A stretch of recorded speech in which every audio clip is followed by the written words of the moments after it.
Bab 1221, Perampokan di Tengah Jalan. Dalam menghadapi kondisi penyakit prajurit Dewa Gavin, tantangan terbesar yang dihadapi Agam adalah prajurit Dewa Gavin itu orang berjasa besar dan memiliki standar penilaian hidup yang sangat tinggi. Meskipun menggunakan metode terapi akupuntur tingkat keabadian, Agam khawatir tidak bisa sepenuhnya menyembuhkan penyakit prajurit Dewa Gavin juga. Namun, masalah ini terselesaikan dengan adanya bunga cahaya agung. Bunga ini bisa menghentikan jasa dan menjadikan prajurit Dewa Gavin sebagai rakyat biasa untuk sementara. Pada saat itu, Agam baru membuat penilaian dan menyembuhkan prajurit Dewa Gavin.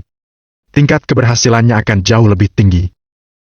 Sepertinya kamu tahu banyak juga. Kuntoro tersenyum. Kalau begitu, aku lebih tidak boleh melepaskanmu. Terlukis senyuman jahat dalam hati Kuntoro. Dia tiba-tiba melemparkan beberapa lembar jimat ungu yang berubah menjadi puluhan jarum es yang bercampur dengan gas beracun ungu. Lalu, jarum es itu menusuk dengan cepat seperti hujan badai ke arah Agam. Agam melambaikan tangannya dengan lembut dan jarum es yang menyerangnya itu langsung menghilang. Kesenjangan kekuatannya terlalu besar. Kuntoro hanya guru besar tingkat 2, ada perbedaan satu tingkatan guru utama dengan Agam. Bahkan Master Leluhur Bintang juga bukan saingan Agam, apalagi Kuntoro. Kamu menahan seranganku. Siapa sebenarnya kamu? Kata Kuntoro dengan ngeri. Surga telah memberimu kesempatan yang bagus, kamu malah menggunakannya untuk menipu dan membunuh. Aku benar-benar tidak tahu harus berkata apa padamu. Agam marah, tetapi ingin tertawa juga. Energi spiritual di tempat itu menjadi makin kuat dengan adanya pengaruh dari bunga cahaya agung.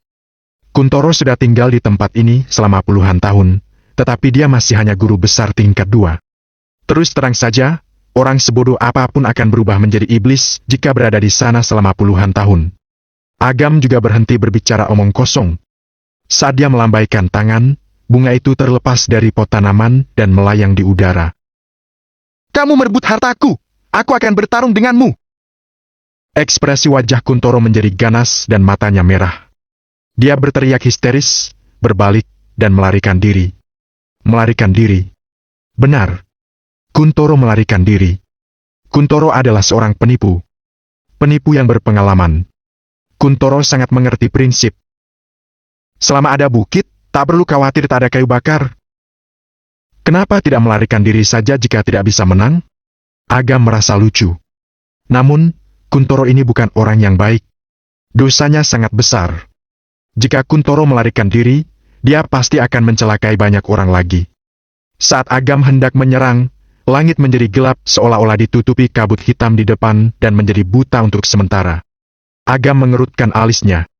Namun, Agam tidak panik. Agam segera melepaskan energinya dan merasakan gerakan di sekitarnya. Agam segera melihat seseorang. Orang itu merampas bunga cahaya agung yang ditanam di pot tanaman dan melarikan diri dari daerah itu dengan sangat cepat. Terlihat senyuman di sudut mulut Agam. Dia melintas dengan cepat dan segera mengejar orang itu. Pada saat ini, Seli berada di kehampaan dan terlihat pupil emas di matanya. Pupil Dewa Abadi. Seli sangat penasaran mengapa Agam melepaskan Kuntoro, jadi dia menggunakan teknik rahasia sekte kebijakan untuk diam-diam mengikutinya. Tidak disangka, Seli menemukan bunga cahaya agung. Sebagai salah satu pewaris masa depan sekte kebijakan, Seli tentu saja menyadari nilai dari bunga cahaya agung. Selain itu, Seli juga sangat membutuhkan bunga cahaya agung baru membuka pupil Dewa Abadi. Dia menggunakan harta karunnya, permata kegelapan, agar menahan Agam untuk sementara. Aku seharusnya sudah menyingkirkannya. Setelah melarikan diri sangat jauh, Seli tidak bisa bertahan lebih lama lagi dan memasuki sebuah gang perumahan di kota. Namun, begitu Seli berbalik, dia menabrak seorang pria.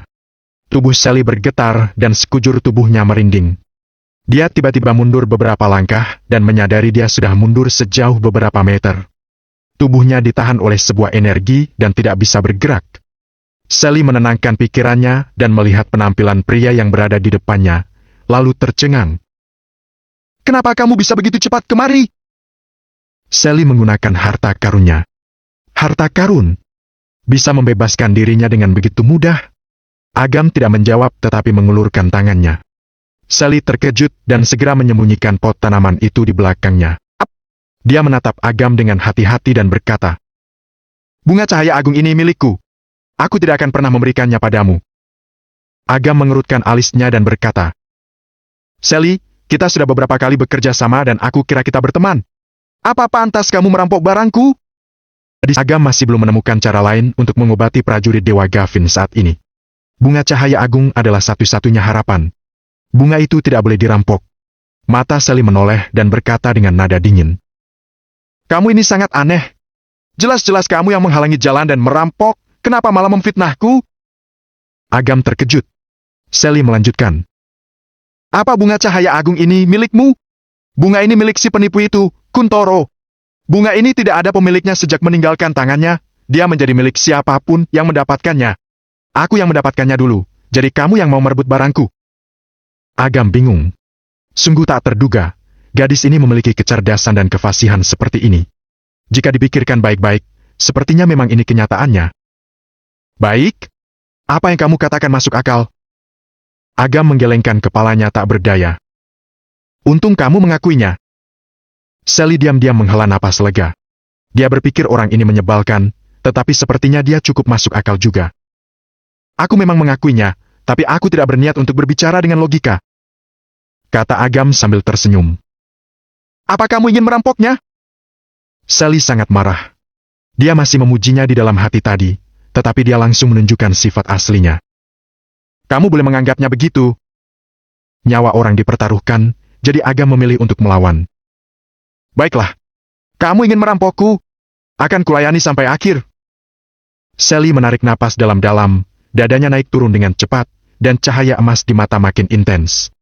Setelah ini, energi kuat dari tubuh Sally perlahan-lahan terbangun. Sebagai salah satu pewaris, ada sebuah kekuatan warisan yang disegel di tubuh Sally. Hanya saja Sally belum bisa membuka dan menyelesaikan segelnya karena belum waktunya dan fondasinya belum stabil. Namun, Sally tidak punya pilihan lain sekarang. Sally tahu Agam lebih kuat dari dirinya. Bunga cahaya agung akan dirampok jika tidak melakukannya dan ibunya. Sally tidak merasa ragu-ragu lagi saat memikirkan hal itu. Saat dia akan membuka segelnya sepenuhnya, Agam mengerutkan dahinya. Dia melangkah maju dan memukul pundak Sally. Dia memasukkan kekuatan pahala dan menahan dengan paksa segel yang akan Sally buka. "Kamu gila? Fondasimu akan cacat kalau melakukan itu," kau tegur Agam. Sally tercengang. Sally tidak menyangka Agam tidak memanfaatkan kesempatan ini untuk menyerang dirinya, malah membantunya. Namun, Sally tidak akan bersyukur. Saat mendapatkan bunga cahaya agung, Sally sudah berada di sisi berlawanan dengan Agam. Bahkan menurut Sally, hubungan mereka berdua sudah berakhir. Melihat tatapan mata Sally yang dingin dan tegas, Agam menggelengkan kepalanya tak berdaya dan bertanya, "Kamu mau bunga cahaya agung ini untuk apa? Apa aku harus memberitahumu?" kata Sally dengan nada dingin. "Tidak perlu, tapi kamu seharusnya memberitahuku, setidaknya beri aku alasan untuk berhenti." Bab 122 2 September akad. Melihat tatapan mata Agam yang dalam, Sally ragu-ragu sejenak. Lalu, dia menatap Agam dan berkata, "Untuk menyelamatkan orang." "Selamatkan siapa?" Sally terdiam. Sally merenung. Keadaan ibunya dilarang diketahui orang, bahkan orang-orang dari sekte kebijakan juga tidak diizinkan untuk membahasnya secara pribadi. Untuk mencegah timbulnya konflik, Sally memilih untuk menyembunyikannya. "Tidak apa-apa kalau tidak mau mengatakannya. Aku bisa mengerti kalau untuk menyelamatkan orang. Tidak. Bunga cahaya agung tetap tidak bisa kuberikan padamu untuk sementara," kata Agam sambil menggelengkan kepalanya. "Untuk sementara?" Sally terkejut. "Aku juga butuh untuk menyelamatkan orang.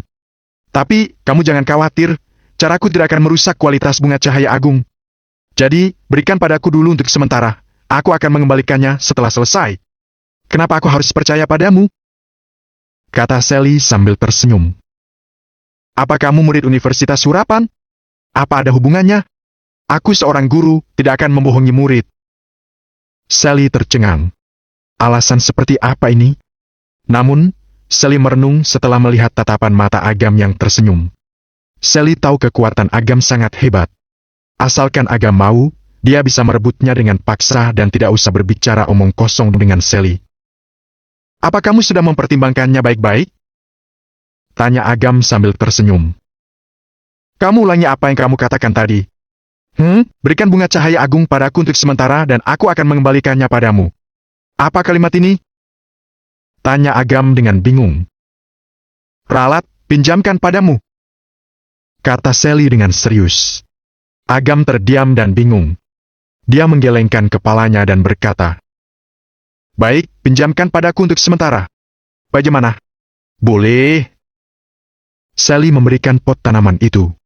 Saat melihat bunga cahaya agung yang disinari cahaya matahari, dia menggigit bibirnya dan tatapan matanya terlihat enggan.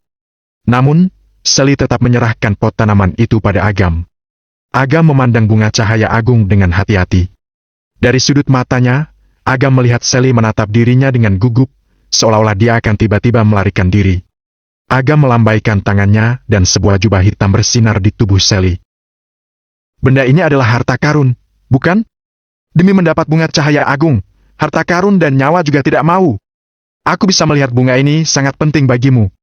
Jangan khawatir, aku tidak akan mengingkari janjiku. Aku pasti akan mengembalikannya padamu. Sally memegang permata kegelapan, tatapan matanya terlihat bingung. Sally tidak menyangka Agam berinisiatif mengembalikan permata kegelapan kepadanya. Ini adalah harta karun. Apa Agam benar-benar tidak tergerak? Bunga cahaya agung ini aneh. Agam merasakan energi bunga cahaya agung sambil mengerutkan dahinya dan segera tercium samar-samar wangi tubuh wanita. Sally menghampiri Agam dengan gugup. Jaraknya dengan Agam, lebih tepatnya, dengan bunga cahaya agung sangat dekat, seolah-olah muka mereka menempel. Ekspresi wajah Agam terlihat canggung dan memegang pot tanaman itu agak menjauh. Dia meluruskan lehernya dan berkata, kualitasnya buruk. Aku rasa ini karena Kuntoro sering mengisap serbuk sarinya, sehingga menyebabkannya layu. Bajingan! Wajah Sally merona. Mengisap serbuk sari bunga cahaya agung. Apa yang dipikirkannya? Serbuk sari bunga cahaya agung sangat berharga.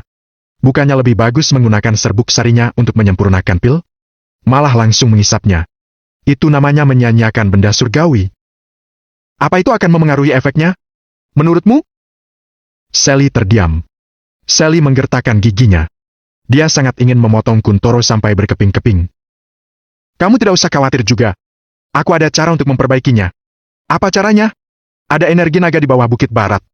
Jika dirawat perlahan-lahan dengan energi naga, dengan keadaan bunga cahaya agung saat ini, akan pulih dalam 3-5 hari.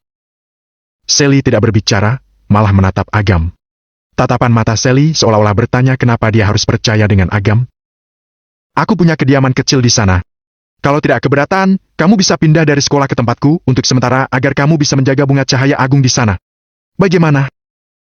Kata Agam tak berdaya. Baiklah, aku akan menyiapkan formasi di dekat sini. Tanpa seizinku, kamu tak boleh mendekat. Kata Sally memaksa. Boleh. Agam langsung setuju. Kali ini, giliran Sally yang tercengang. Sally juga tahu dia agak memaksa, bahkan agak sombong. Sally seolah-olah membuat wilayah kecilnya sendiri di wilayah Agam. Lagi pula, jika Sally yang menjadi Agam, dia tidak akan setuju. Apa kamu tidak akan curiga? Tanya Sally. Aku sangat terus terang. Aku percaya kamu kalau kamu percaya aku. Sesederhana itu. Kata Agam sambil mengangkat bahunya. Agam bisa mengerti mengapa Sally begitu curiga dan memusuhi dirinya. Setelah beberapa kali bekerja sama, Agam juga menduga Sally adalah anggota keluarga klan tersembunyi.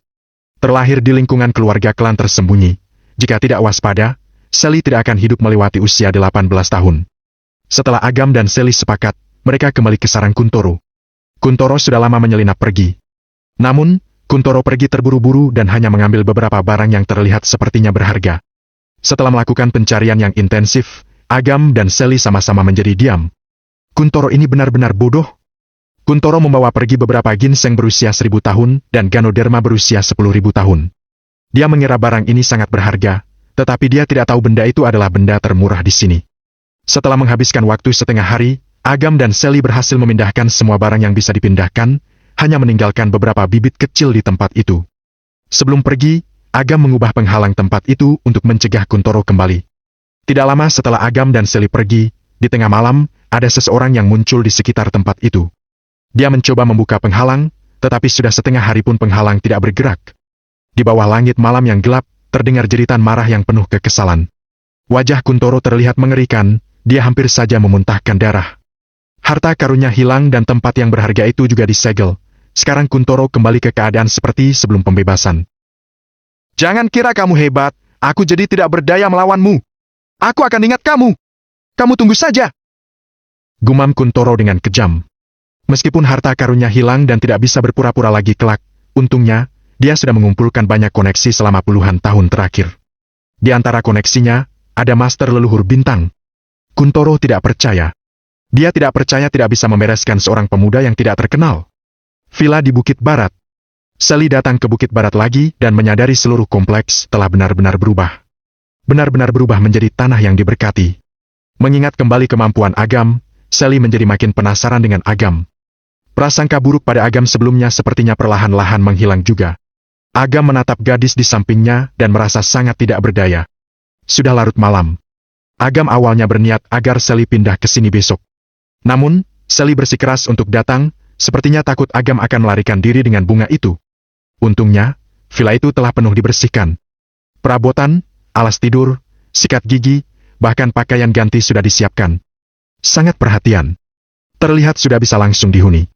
Villa itu terletak di bagian paling timur dari Bukit Barat. Ada pagar kecil di seberang dan biasanya tidak ada yang akan datang ke sini. Agam dengan tekun membuka sebidang tanah di halaman belakang dan memindahkan semua tanaman abadi dan barang-barang berharga ke sana. Agam mengatur beberapa formasi sederhana untuk mengumpulkan energi spiritual dan energi naga untuk merawat tanaman itu. Agam menepati janjinya dan membiarkan Sally sendiri mengatur formasi pertahanan. Sally sangat berhati-hati. Dia sengaja membiarkan Agam masuk ke dalam rumah baru mulai mengatur formasi. Agam memutuskan untuk tidur sejenak. Saat fajar keesokan harinya, Agam terbangun saat formasi diaktifkan. Agam mengambil beberapa roti beku dari lemari es dan memanaskannya. Kemudian, dia duduk di lantai dekat jendela di halaman belakang. Meskipun halaman belakang terlihat kosong, sebenarnya ada dunia kecil yang tersembunyi di dalamnya yang disembunyikan dengan ilusi mata. Setelah puluhan menit, Sally keluar dengan lelah. Formasinya sudah siap. Kamu tidak bisa masuk tanpa izin atau kamu akan tanggung akibatnya sendiri, kata Sally dengan nada dingin. Melihat roti di tangan Agam, dia menjilat bibirnya. Sally lapar. Kemarin, Sally mencoba membuka segel dengan paksa, menyebabkan kerusakan pada dirinya sendiri. Selain itu, Sally harus menyiapkan formasi yang rumit semalaman. Dia sekarang lapar dan lelah. Setelah menghabiskan makanan di lemari es, Sally kembali ke kamarnya untuk beristirahat. Agam memeriksa formasinya. Membantu Sally memperbaiki kekurangan pada formasinya. Ruang VIP di Sanatorium Berkah. Gavin dipindahkan dari rumah sakit dan diperiksa di sanatorium ini. Anggota keluarga Neil bergantian untuk merawatnya. Seluruh sanatorium dijaga dengan ketat. Ada 2 penjaga bersenjata di setiap 5 meter. Siapapun yang masuk atau keluar harus melalui pemeriksaan identitas yang ketat dan diizinkan keluarga Neil sebelum masuk. Selain itu, ada pesawat nirawak yang selalu patroli di atas area itu. Semua orang yang mencurigakan dalam radius 100 meter akan diusir atau ditangkap. Pagi-pagi sekali, Zina mengemudi dan tiba di depan pintu. Kedua penjaga memberi hormat dengan sungguh-sungguh dan membiarkan Zina masuk. Zina pergi ke lantai paling atas. Begitu Zina keluar dari lift, dia bertemu dengan seorang pria parubaya dan bertanya. Paman, bagaimana keadaan kakek tadi malam? Paman tertua Zina yang juga putra tertua Gavin, Januar. Zina, kakek sudah jauh lebih bersemangat. Tadi malam, dia menceritakan saat dia berperang dulu. Hah! Aku sudah mendengarkan cerita itu puluhan kali, telingaku panas. Kata Januar sambil memegang telinganya dan tersenyum. Kakek suka mengobrol. Zina tersenyum. Saat melihat Januar memegang termos, ekspresi Zina langsung menjadi pucat dan berkata, Paman, kamu memberikan makanan pada kakek? Bab 1223, membiarkan kakek mati kelaparan? Kakekmu sudah 2 hari tidak makan, dia perlu makan sesuatu. Kata Januar dengan tegas. Zina buru-buru bergegas ke bangsal. Dia melihat kakeknya duduk dan mengobrol dengan Della. Nak, kamu sudah datang. Gavin tersenyum dengan ceria. Sepasang matanya yang keruh perlahan-lahan bersinar. Wajahnya penuh dengan senyuman dan keriput di wajahnya terbuka seperti kelopak bunga krisan yang mekar. Yang paling disayangi Gavin di seluruh keluarga Neil adalah cucu perempuannya ini. Kakek, apa Anda sudah makan? Apa tubuh Anda ada yang tidak nyaman? Tanya Zina dengan gugup. Dele berkata dengan nada yang aneh. Dik, kamu benar-benar menarik. Kakek hanya makan. Bagaimana bisa sakit? Apa kamu masih mengingat perkataan anak itu? Saat mengatakan itu, Della menarik tangan Gavin dan berkata, Kakek, bagaimana Anda bisa jatuh pingsan? Apa masih ingat? Gavin menggelengkan kepalanya. Baguslah jika kakek tidak tahu. Della memalingkan matanya dan berkata, Biarkan saya beritahu Anda ditabrak oleh seorang pemuda di dalam bus. Saat kami membawa Anda ke rumah sakit, kondisi Anda sangat berbahaya. Saya memanggil Warman datang dan berhasil menyelamatkan Anda. Tatapan mata Zina menjadi dingin dan berkata, Kak, apa kamu salah ingat? Orang itu ramah. Mengapa menyalahkan dia yang membuat kakek terjatuh? Lihat, kakek. Zina ditipu. Anda tidak tahu. Orang itu mengaku dia adalah dokter ilah yang bisa meringankan penyakit Anda dan menyuruh kami untuk tidak membiarkan Anda makan. Lucu, bukan? Bagaimana bisa orang tidak makan? Kita semua tidak menganggapnya serius, tapi tidak dengan Zina. Saat ini, Della dengan tatapan bermakna berkata, Sebenarnya, pasien harus makan lebih banyak agar tubuhnya bisa pulih lebih cepat. Identitas orang itu tidak jelas dan tidak ada yang tahu niatnya juga. Adik, kamu seharusnya tidak membelanya. Bukankah seperti bercanda dengan kesehatan kakek? Kamu diam. Zina juga karena perhatian, jangan salahkan dia. Januar masuk dan meletakkan termos di meja samping. Ayah, apa yang ingin kamu makan nanti siang? Aku akan suruh orang buatkan. Tanya Januar dengan ekspresi yang terlihat berbakti dan duduk di samping ranjang rumah sakit. Tidak boleh. Zina memiliki firasat buruk. Zina, jangan main-main. Kakekmu sudah sarapan, tapi tidak terjadi apa-apa juga. Januar berkata dengan tenang. Kamu jangan terus memikirkan hal-hal yang tidak perlu. Menurutku, kamu sudah pulang kali ini, tidak usah kembali ke kota Afla lagi. Cari keluarga yang baik untuk menikah, agar kakekmu bisa segera punya cucu baru. Itu prioritas utamamu. Januar telah mendengar tentang prestasi Zina di ibu kota kekaisaran. Dia tentu saja sangat iri karena dia juga memiliki seorang putri. Pasti sangat bagus jika bisa menyuruh Zina kembali dan membatasi perkembangannya. Oh, ada apa ini? Mengapa begitu ramai? Seorang prajurit yang berpangkat masuk dari luar pintu, beberapa anggota keluarga Nil lainnya juga mengikutinya. Banyak orang datang mengunjungi Gavin setiap hari. Setelah sarapan, orang-orang mulai berdatangan. Paman Cao, kakek luar biasa hari ini. Pagi ini dia minum semangkuk besar bubur, 2 telur, dan setengah jagung. Ujar Della dengan bangga, seolah-olah mencari pujian. Prajurit yang datang adalah Tao, kepala dari 8 jenderal besar yang berada di pimpinan kakek. Tao telah membunuh banyak musuh di medan perang dan mencatat banyak kemenangan. Dia juga dihormati oleh musuh-musuh dari luar negeri dengan julukan Dewa Pembantai. Siapapun yang bisa mendapatkan dukungan Tao akan aman di keluarga Nil saat kakek sudah meninggal kelak. Benarkah, prajurit dewa? Selera Anda benar-benar baik dan makan lebih banyak daripada saya. Kata Tao sambil tertawa. Cao, apa kamu mengolok-olokku? Apa kamu pikir aku tidak bisa menghajarmu karena aku berbaring di tempat tidur? Gavin menyipitkan matanya, membuat Tao ketakutan dan buru-buru menutup mulutnya. Berdiri! Cao langsung menegakkan punggungnya. Walaupun sudah tua, tatapan mata Gavin masih penuh dengan keteguhan dan kekejaman. Energi yang dipancarkan Gavin sangat dingin. Niat membunuhnya begitu dingin sehingga membuat orang gemetar.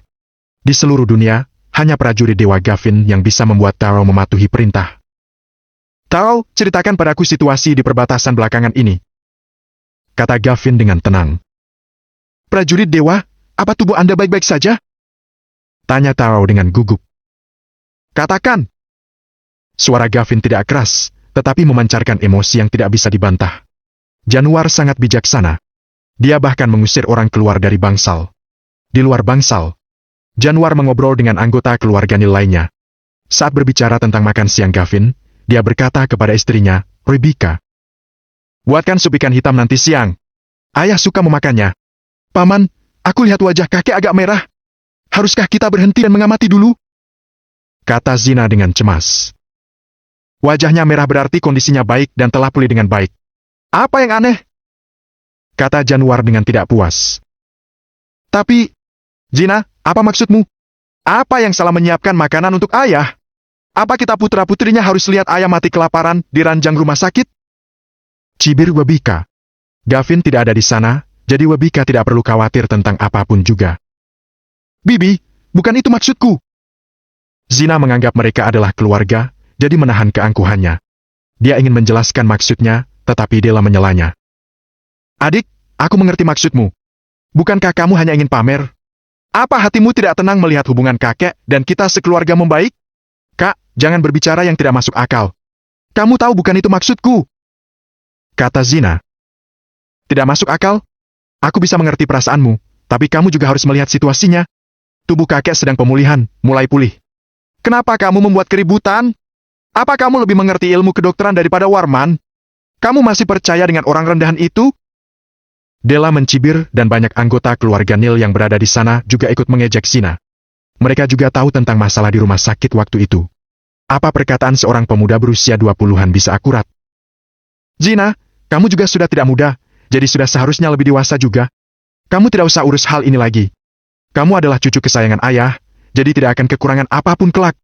Tidak perlu bersaing seperti ini dan pada akhirnya membahayakan kesehatan kakek, kata Januar dengan nada datar. Hanya dengan beberapa kata saja Januar ingin membuat Zina terlihat sebagai seorang wanita yang menghalalkan segala cara untuk mendapat kekuasaan. Anggota keluarga Neil lainnya tidak mengatakan apapun, semuanya hanya duduk menonton. Kondisi kakek tidak baik dan diperkirakan hanya tinggal beberapa tahun lagi. Ketika saatnya tiba, kepala keluarga Neil akan menjadi Januar atau ayahnya Zina, Kartu. Mereka pasti tidak ada bagiannya. Oleh karena itu, mereka tidak akan gegabah memihak sebelum situasinya jelas. Dada Zina sakit karena marah mendengar perkataan itu. Paman, kamu bisa mengatakan hal lain dan aku akan menerimanya. Tapi, kalau kamu bilang aku melakukan ini untuk merebut kekuasaan, aku tidak akan pernah menerimanya. Bab 1224, nyawa berada di ujung tanduk. Paman, sejak kakek sakit sampai sekarang, apa yang sudah kalian lakukan? Keluarga Neil begitu kuat dan punya banyak relasi di luar. Kenapa kalian tidak meminta bantuan sekte Lawarnu atau keluarga Hippokrates? Meskipun sulit meminta bantuan dari mereka, masih banyak dokter ilahi lainnya, kan? Kenapa kalian hanya meminta bantuan dari dokter Dewa Warman? Walaupun metode pengobatan dokter Dewa Warman bagus, dia tidak bisa menyembuhkan penyakit kakek. Itu artinya, dia tidak bisa mengatasi masalah ini. Semua saran yang dia berikan juga harus kita pertimbangkan dulu baik-baik. Kalau sampai kita lalai, nyawa kakek bisa terancam. Aku bukanlah orang bodoh. Aku percaya kalau orang-orang yang hadir di sini juga cerdas. Kalian sendiri tahu kalau ada beberapa orang di sini punya motif tersembunyi. Karena kita semua satu keluarga, jadi aku tidak ingin mengungkap keburukan mereka. Ekspresi anggota keluarga Neil lainnya terlihat canggung. Zina, jangan sembarangan menuduh orang. Tatapan mata Rebecca sangat tajam. Wajah yang sebelumnya cantik dan menawan, saat ini berubah menjadi jahat. Dia berkata dengan nada dingin, apa tidak boleh ada yang merawat kakek? Demi kakek bisa makan makanan yang sehat, bergizi, dan aman untuk dikonsumsi, aku semalam suntuk membuatkan bubur. Akibatnya, aku kurang istirahat. Aku sudah menunjukkan usahaku sedemikian rupa, kamu masih menuduhku ingin mencelakai kakek. Bibi, sejak kapan Bibi bisa memasak? Kenapa aku tidak tahu? Zina berkata dengan nada dingin. Sejak aku kecil, aku belum pernah melihat Bibi memasak. Beberapa masakan ini pasti bukan Bibi yang membuatnya. Apa Bibi menyuruh orang membuatnya? Paman, kamu seharusnya dapat mengendalikan situasi ini dan mencari dokter yang bagus, tapi kamu malah membawa termos makanan untuk kakek. Apa kamu melakukan ini agar terlihat baik di depan kakek, lalu berpikiran untuk mengambil alih kekuasaan? Zina sangat cerdas. Dia sudah menebaknya sejak awal, tetapi dia tidak ingin mengungkapkannya. Namun, saat ini dia sangat marah sehingga dia bertindak di luar kendali. Tutup mulutmu! Terdengar suara teriakan Kartu dari ujung koridor. Ayah! Ucap Zina dengan mata memerah karena dorongan kesedihan yang dia rasakan. Kartu menatap putrinya, lalu dia berkata dengan nada dingin. Kenapa kamu berbicara tidak sopan kepada pamanmu dan orang yang lebih tua darimu? Cepat minta maaf! Zina menjadi marah. Zina tahu bahwa apa yang dia katakan adalah suatu kebenaran. Namun, kebenaran ini tidak bisa dia sampaikan karena bakal merusak keharmonisan keluarga. Paman, maafkan aku. Zina berkata dengan setengah hati. Januar hanya memandangnya dengan tatapan dingin tanpa mengatakan sepatah kata pun. Paman, untunglah kamu datang. Andai paman tidak datang, Zina pasti terus menuduh kami punya niat jahat. Pada akhirnya, dialah yang sepenuhnya mengatur keluarga Neil. Della seumuran dengan Zina. Dia mengutarakan pendapatnya dengan terus terang tanpa rasa takut sama sekali. Kartu hanya tersenyum. Dia berbalik, lalu bertanya kepada Januar. Kakak, aku sudah mencari informasi di banyak tempat beberapa hari ini dan menemukan seorang dokter ilahi. Mungkin saja, dia bisa menyembuhkan ayah. Dari mana asalnya? Keluarga Hippokrates, sekte Lawarnu, atau dari klan super tersembunyi? Januar berkata dengan nada datar, dia merasa tidak senang di dalam hatinya. Pernyataan yang dikatakan Zina sebelumnya telah membuatnya sakit hati. Kata-kata yang diucapkan Zina sebelumnya memang terdengar pedas, tetapi kata-katanya pasti diingat oleh orang-orang yang perhatian. Sekarang Kartu sudah berhasil menemukan dokter ilahi yang kemungkinan dapat menyembuhkan sang ayah, sedangkan dirinya belum menemukan dokter ilahi untuk ayahnya. Bukankah itu artinya, dia gagal menjalankan kewajibannya sebagai anak berbakti dibandingkan dengan Kartu? Kartu menggelengkan kepala. Dia merenung sejenak, kemudian berkata, "Sebenarnya, aku juga tidak tahu identitas dokter ilahi itu. Pak Farid yang mengenalkan kepadaku, dia dapat dipercaya." Pak Farid? Ketika nama Farid disebut, semua keluarga Nil mengangguk. Gavin memiliki hubungan yang dekat dengan Farid. Mereka berdua sama-sama menjadi pejuang perang selama bertahun-tahun. Namun, saat itu Farid melepaskan dunia bela diri dan memilih masuk ke bidang lain. Farid tidak sehebat Gavin dalam hal prestasi dan posisi, tetapi Farid juga merupakan sosok yang sangat dihormati. Karena dokter ilahi itu diperkenalkan oleh Farid, dia pasti memiliki kualifikasi yang baik. Hehe, bagus, kata Januar sambil tersenyum. Dia juga memutuskan dalam hati bahwa dia juga harus berusaha keras, tidak boleh kalah. Andaikan dirinya gagal, maka dia akan berusaha memengaruhi dokter ilahi itu menjadi anggotanya. Kalau dokter ilahi itu berhasil menyembuhkan Gavin, dia juga akan mendapatkan sanjungan atas keberhasilan dokter ilahi itu. Ketika jam makan siang tiba, demi terlihat baik di depan Gavin, Januar menyiapkan sup ikan dan roti untuk Gavin. Gavin adalah pria sederhana. Dia bukan orang yang cerewet dalam hal makanan atau minuman. Gavin makan sup ikan dengan lahap.